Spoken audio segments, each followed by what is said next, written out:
Hello दोस्तों, welcome to fiction verse, जहां कहानियां सिर्फ सुनाई नहीं जाती, महसूस करवाई जाती हैं। आज हम फिर लौटे हैं विंटरफेल, जहां सर्द हवाओं के साथ कुछ ऐसा बह रहा है जो केवल हवा नहीं, एक चेतावनी है। आज हम सुनने जा रहे हैं चैप्टर 37, ब्रैन स्टार्क की आंखों से। एक ऐसी कहानी जो केवल सपनों में नहीं, सच्चाई में भी कंपकंपी ला दे। सपने में ब्रैन दौड़ रहा था।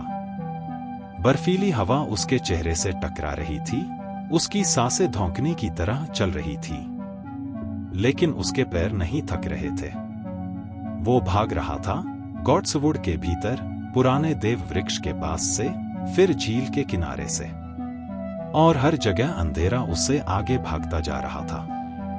और पीछे से आती थी वो आवाज, ब्रैन, ब्रैन। वो रुकता नहीं था, क्योंकि वो जानता था अगर वो रुका तो कोई चीज उसे पकड़ लेगी। फिर अचानक एक झटका, नींद टूटी और ब्रैन ने पाया वो अपने बिस्तर में है, लेकिन दिल की धड़कन अब भी जैसे दौड़ रही थी। क्या वो बस सपना था? उसने खुद से पूछा। लेकिन उसकी खिड़की से आती हवा, जो सामान्य ठंडी नहीं थी, जैसे उस सपने की गवाही दे रही थी। दरवाजे पर दस्तक हुई। ब्रैन, हॉडल की भारी आवाज आई। तैयार हो जाओ मेरे लॉर्ड, ओशा की आवाज पीछे से आई। तुम्हारे भाई रॉब तुम्हें मुख्य हॉल में बुला रहे हैं। ब्रैन को हॉडल ने उठाया और उसे कपड़े पहनाए। वो अब धीरे धीरे समझने लगा था कि उसके शरीर का जवाब न देना उसकी कमजोरी नहीं, बल्कि अब उसका नया रूप था। लेकिन दिमाग, उसकी चेतना, वो अब कहीं और पहुंच चुकी थी। जब वो मुख्य हॉल में पहुंचा, वहां हलचल थी। रॉब एक बड़े नक्शे पर झुका हुआ था। उसके आसपास कई उत्तर के सरदार खड़े थे, करस्टार्क, मोल्सटाउन के लोग, ग्लोवर, टली के सिपाही, और सबके चेहरे पर चिंता की रेखाएं थी। वो आ रहे हैं, रॉब ने कहा। उसकी आवाज में लड़के से ज्यादा एक नेता की गूंज थी। किंग्स रोड से टाइविन लैनिस्टर की सेनाएं उतर रही हैं, और हमारे पास बहुत कम वक्त है। ब्रैन ने देखा, रॉब अब पहले जैसा नहीं रहा। वो उसका बड़ा भाई था, लेकिन अब उसके कंधों पर पूरा उत्तर था। उसकी पीठ सीधी थी, जबड़ा कस हुआ, और आंखों में चिंता नहीं, जिम्मेदारी थी। ब्रैन, रॉब ने उसकी ओर देखा। जब मैं दक्षिण जाऊंगा तो विंटरफेल तुम्हारे हाथों में होगा। पूरे हॉल में खामोशी छा गई। ब्रैन चौंका। वो अब भी एक बच्चा था। वो दौड़ नहीं सकता था, वो तलवार नहीं चला सकता था। लेकिन तुम स्टार्क हो, रॉब ने कहा, और यहां जब कोई स्टार्क हॉल में होता है तो उत्तर सुरक्षित होता है। बाद में जब सब लोग चले गए, ब्रैन गॉड्सवुड के पास अकेला बैठा था। वही देव वृक्ष, वही झील, वही पुराना पत्थर। उसने आंखें बंद की, और फिर उसे वो सपना फिर से याद आया। अंधेरा, बर्फ, दौड़ना, और एक कौआ, 3 आंखों वाला कौआ, जो उसे बुला रहा था। तू कौन है? ब्रैन ने हवा में पूछा, और हवा में एक फुसफुसाहट आई। मैं वो हूं जो देखता है, और अब तू भी देखेगा। ब्रैन की सांसें तेज हो गईं। दूर आकाश में बादल मंडरा रहे थे, लेकिन ब्रैन जानता था, ये सिर्फ बादल नहीं है, ये साया है। एक ऐसी सर्द रात की जो आने वाली है। उस रात ब्रैन को नींद जल्दी नहीं आई। वो बिस्तर पर लेटा हुआ था, लेकिन उसकी आंखें छत से पार कहीं और देख रही थी, जैसे वो गॉड्सवुड के पीछे छिपे अंधकार में फिर से खो जाना चाहता हो। लेकिन तभी एक आहट हुई। हॉडल कमरे के कोने में लेटा था, गहरी नींद में। लेकिन ब्रैन की नजर खिड़की की ओर गई। वहां हवा से चलती परछाई में उसे फिर वही कौआ दिखा, 3 आंखों वाला। वो चौंक गया। वो कौआ चुपचाप बैठा था, जैसे उसकी आत्मा में झांक रहा हो। तू कौन है? ब्रैन ने धीमे से पूछा। और तभी एक आवाज गूंजी। कोई जोर की नहीं थी, न कानों से सुनाई दी। वो आवाज ब्रैन के भीतर गूंजी। मैं वो हूं जो देखता है, और अब तू भी देखेगा। अगले ही पल ब्रैन की आंखें बंद हो गईं, लेकिन नींद नहीं आई, बल्कि वो उड़ने लगा। हाँ, फिर से। लेकिन इस बार वो परों से नहीं, विचारों से उड़ रहा था। विंटरफेल उसके नीचे फैल गया था। दीवारें, लोग, घोड़े, आग, कश्ती पर निकले सिपाही, सब जैसे खिलौने बन गए थे। वो उड़ता गया उत्तर की तरफ। दीवार के पार बर्फ, जंगल और कुछ और। एक घाटी में उसने देखा एक गड्ढा, और वहां पड़े हैं जमे हुए शव। उनके चेहरे नीले, आंखें सफेद। उनमें से एक ने उसकी ओर देखा। ब्रैन घबरा गया, लेकिन वो अब अपने शरीर में नहीं था। वो वर्ग बन चुका था। एक ऐसा लड़का जिसकी आत्मा किसी और की आंखों से देख सकती थी। उसने देखा एक विशाल भेड़िया दौड़ रहा है, और उसे महसूस हुआ ये सिर्फ भेड़िया नहीं है, ये वो खुद है। वो दौड़ रहा था, तेज, शक्तिशाली और आजाद। वो किसी डर के बिना बर्फीले मैदानों में भाग रहा था, पेड़ों के नीचे से कूदता, झील के पास रुकता। फिर एक झील में जब उसने झांका, उसने वहां खुद को देखा, लेकिन उसका चेहरा वैसा नहीं था। उसकी आंखों में 3 आंखों वाले कौए की छाया थी, जैसे वो खुद भी अब बदल रहा था। और तभी अंधेरा घिर आया। सपने में एक बार फिर वही बर्फीली फुसफुसाहट गूंजी। ब्रैन, सब कुछ याद रख। जो खोया है वो रास्ता दिखाएगा। ब्रैन ने खुद को वापस बिस्तर में पाया, पसीने में भीगा हुआ, लेकिन उसका दिल शांत था। वो जानता था ये सपना नहीं था, ये बुलावा था। अगले दिन सुबह मिस्टर लुविन ने उसे बुलाया। ब्रैन व्हील चेयर में बैठा हुआ हॉल की तरफ जा रहा था, जब उसने देखा आंगन में लोहार तलवारें बना रहा था। सैनिकों की ट्रेनिंग चल रही थी। रॉब अपने घोड़े पर सवार होकर किसी सैनिक दल को आदेश दे रहा था। विंटरफेल अब किले से ज्यादा एक युद्ध की चौकी लग रहा था। क्या यह सब युद्ध के लिए है? ब्रैन ने पूछा। मिस्टर लुविन ने सिर झुकाया, जैसे तू बड़ा हो रहा है, ब्रैन। वैसे ही यह उत्तर भी बड़ी लड़ाई की ओर बढ़ रहा है। ब्रैन ने दूर देखा, उस ओर जहां जंगल खत्म होते थे और सर्दी शुरू होती थी। वो जानता था उसके सपनों में जो आता है वो अब कल्पना नहीं, सच्चाई बनता जा रहा है। ब्रैन की आंखें उस दिशा में अटकी थीं जहां जंगल की हरियाली धीरे धीरे सफेद चादर में ढलने लगती थी। वहां जहां द नॉर्थ ट्रूली बिगिंस, वो इलाका जहां से अजनबी चीजें लौटकर आने लगी थी। अचानक उसकी तंद्रा टूटी जब रॉब की तेज आवाज गूंजी।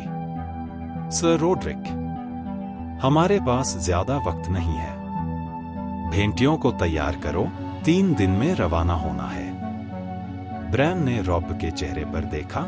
अब उसमें बचपन की वो नरमी नहीं थी, अब उसमें लॉर्ड स्टार्क की छवि थी। रॉब उसके पास आया, एक घुटना टेककर ब्रैन की आंखों के बराबर बैठा और हल्की सी मुस्कान दी।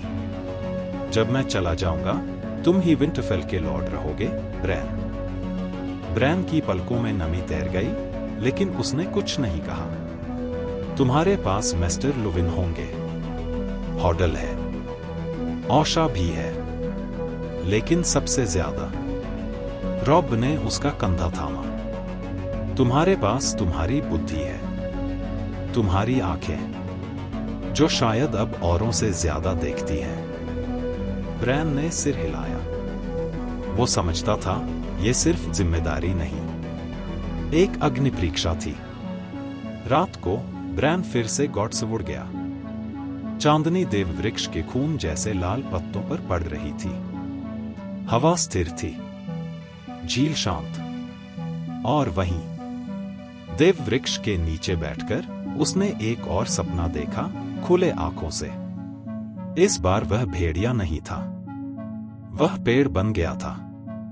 एक पुराना, विशाल, लाल पत्तों वाला पेड़, जिसके नीचे बैठकर न जाने कितने स्टार गुजरे थे।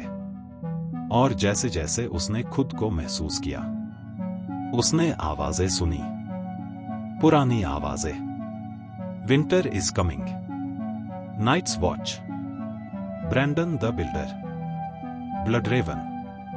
हर फुसफुसाहट उसकी नसों में घुलती गई, जैसे कोई उसे याद दिला रहा हो, तू केवल ब्रैन नहीं है, तू वो है जो देखता है, जो महसूस करता है, जो याद रखता है। और फिर एक दरवाजा खुला। सपने में ही उसने देखा दीवार, द वॉल। उसके पार सिर्फ बर्फ नहीं थी, वहां कुछ जाग रहा था। ठीक उसी समय ब्रैन को महसूस हुआ उसके शरीर के पास कोई है। उसने चौंक कर आंखें खोली, और सामने थी ओशा। तुम फिर से सपने में चले गए थे, है ना? उसने धीरे से कहा। ब्रैन ने सिर हिलाया। ओशा उसके पास बैठ गई और एक पल के बाद बोली, ब्रैन, उत्तर की ये जमीन सिर्फ तलवारों से नहीं बचती। कुछ आवाजें सिर्फ तुम्हारे जैसे लोग ही सुन सकते हैं। जो डर हम जंगल में महसूस करते हैं, वो असली है। तुम्हें उसकी बात सुननी होगी। ब्रैन चुप था, लेकिन उसकी आंखें अब स्थिर थी। वो जानता था, ये सिर्फ उसके सपनों की गूंज नहीं थी, ये उसकी किस्मत की पुकार थी। ओशा की आंखें ब्रैन के चेहरे पर टिकी थी। उसने देखा, वो लड़का जो कभी खेल में खोया रहता था, अब धीरे धीरे किसी ऐसे दरवाजे की ओर बढ़ रहा था जिसे आम लोग देख नहीं सकते।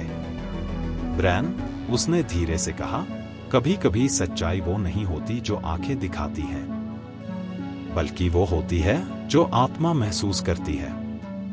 ब्रैन ने सिर झुकाया। अब वो हर रात गॉड्सवुड जाना चाहता था, हर रात उस 3 आंखों वाले कॉय से फिर मिलने की उम्मीद में। अगली सुबह विंटरफेल में हलचल थी। रॉब अपनी फौज के साथ रवाना होने वाला था। आंगन में घोड़े हिनहिना रहे थे, तलवारें कमर में बांधी जा रही थीं, और हर चेहरे पर या तो चिंता थी या गर्व। ब्रैन ऊंचे बरामदे पर बैठा सब देख रहा था। हॉडल उसकी व्हीलचेयर के पीछे खड़ा था। रॉब ऊपर आया। उसने ब्रैन के सिर पर हाथ रखा। अब ये घर तुम्हारा है, छोटे भाई। ब्रैन ने कुछ नहीं कहा, उसकी आंखों में केवल एक वादा था। रॉब चला गया। विंटरफेल के फाटक भारी आवाज के साथ बंद हो गए, और तभी जैसे हवा भी ठंडी हो गई। शाम को ब्रैन अपने कमरे में बैठा था। खिड़की से झांकते हुए उसने आसमान की ओर देखा। सूरज डूब रहा था, लेकिन तारे अभी नहीं चमक रहे थे। वो जानता था, तारे अब बदल चुके हैं। अब वो केवल रोशनी नहीं देते, चेतावनी भी देते हैं। वो फिर से गॉड्सवुड गया। इस बार देव वृक्ष के नीचे बैठकर उसने आंखें बंद की, और एक अजीब सा सन्नाटा उसके भीतर फैल गया। फिर एक आवाज, ब्रैन। वही फुसफुसाहट, लेकिन अब डर के साथ नहीं। अब उसमें एक बुलावा था, जो तुम हो वो तुम्हें अब बनना होगा।